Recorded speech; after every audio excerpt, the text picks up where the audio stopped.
注意看，原来用一张纸就能把这个水龙头接到这个水管里面，普通的卫生纸就可以。这个水龙头有螺纹，这个管子没有螺纹，你按普通的方法根本没法接。怎么解决这个问题？去找一张废纸，在这个废纸上面给它导入这个酒精溶液，我们直接把这个酒精溶液给它倒在上面，让这张纸充分的浸泡这个酒精。浸完酒精之后有什么用呢？因为这个地方它没有螺纹，拧不进去，我们需要给它做螺纹。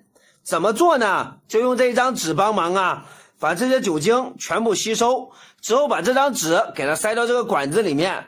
我们需要让这个管子用火烧让它变软，变软了之后，这个水龙头直接就能拧进去。你直接拧肯定拧不进去，刚才给大家试了，对不对？